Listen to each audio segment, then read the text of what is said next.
Quem me conhece sabe como eu sou apaixonado por quadrinhos. Eu gosto de falar sobre quadrinhos.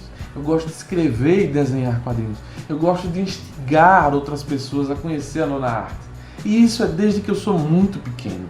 Muito pequeno mesmo. Antes mesmo de começar a escrever, quando colocaram um lápis na minha mão, eu já comecei a desenhar. Tem até uma frase, uma ideia do Wallace Wood, que é um dos maiores cartunistas e ilustradores de todos os tempos, que atuou e trabalhou lá com o Stan Lee na época dos anos 60, que ele diz o seguinte: certa vez ele sonhou que poderia construir mundos com um instrumento mágico. E esse instrumento, ele estava fazendo uma metáfora, na verdade era um lápis. Porque com os quadrinhos, com um lápis e um papel, você já consegue construir mundos imaginários de fantasia e entreter pessoas com histórias narrativas, gráficas, com desenhos, etc. E desde muito pequeno, o gibi entrou na minha vida, o meu pai levava Mônica, etc e tal. E chegou um momento que eu completei os 8, 9 anos, que a criança já está fazendo aquele discernimento melhor, procurando histórias que tenham um cunho de moral, que tenha o bem contra o mal, né? Tirando essa parte mais infantil de Mônica, Looney Tunes, Pernalonga, etc. Zé Carioca. Então você já começa a querer consumir super-heróis, etc.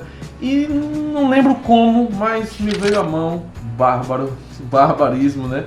Espada e Feitiçaria, Conan o Bárbaro. Eu gostava de jogar RPG também, comecei a descobrir o mundo do RPG e Conan foi um prato cheio. Eu colecionava a Espada Selvagem, essa coleçãozinha que saiu pela Abril, trazendo os clássicos lá dos anos 60, desenhados pelo mito dos quadrinhos, né? O Barry Windsor Smith.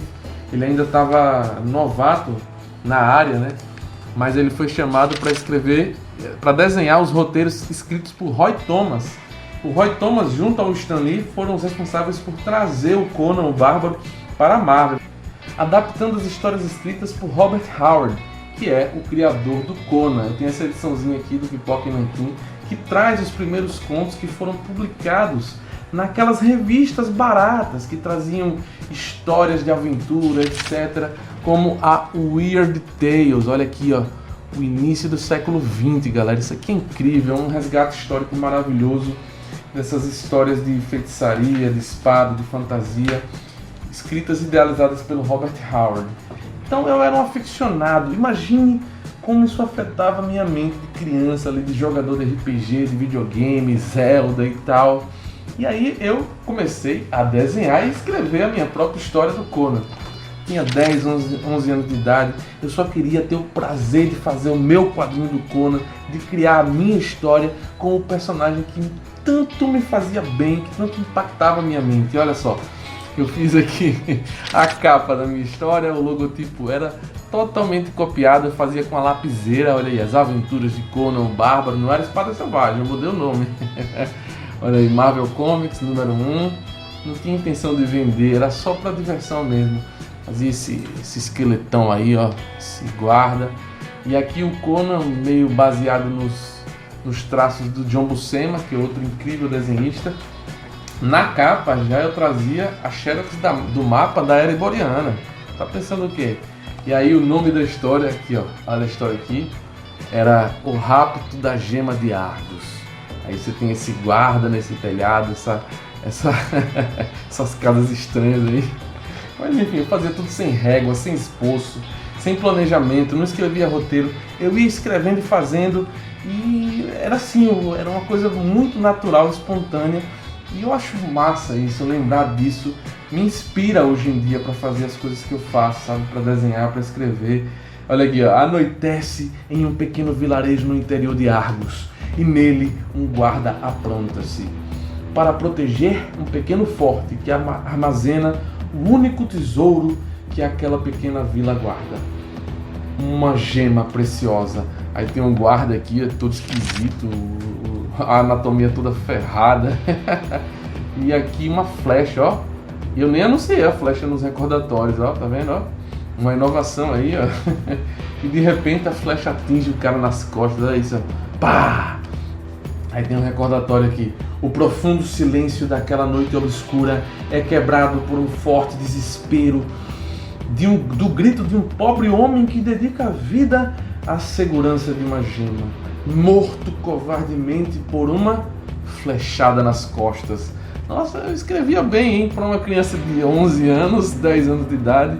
Aí aqui a flecha atinge o cara, ele cai. Aí depois tem essa porta aqui sendo arrombada. A porta do forte é arrombada com uma violenta pesada. Por fim, a gema é achada e roubada. Aí a gema de Argos aqui, ó. Eu tinha um traço muito forte, velho. Eu não fazia esboço, era direto. Não podia apagar, eu fazia na doideira. Finalmente o sol desperta de seu sono intenso e com ele os moradores assustados com o corpo do guarda e o baú vazio. Não pensaram em outro culpado a não ser Hormin. Aí eu criei esse vilão aí que eu nem lembro como. Hormin é um homem muito rico que possui um palácio na Estígia e era obcecado por riqueza, gemas, esmeraldas, ouro. Aí aqui tem o povo aglomerado. Olha aí a galera lá, os populares, os transeuntes. E aí eles falando, né? Aposto como foi um dos capangas de Hormin. Por estar... roubaram a gema do baú. Precisamos recuperá-la. Já sei, vamos mandar alguém até Estígia e trazê-la de volta. Olha o chamado aventura aí, ó, o cara falando. E quem aparece? Dan, dan, dan, dan, dan. Conan. Olha. Muito tosco, velho. Os músculos aqui, olha, alto definido. O cavalo, ele aparece do nada aí, esses cabelos de miojo. Aí ele aparece, né, pra salvar o dia. E não era muito bem feito, mas eu era guri, né? Eu era criança, né? E eu acho massa rever essas coisas espontâneas para inspirar a fazer os desenhos que eu faço hoje em dia. Aqui eu parei aqui porque eu era criança, eu tinha mais o que fazer também. Eu tinha que brincar, eu tinha que fazer outras coisas, jogar videogame, ler quadrinhos também.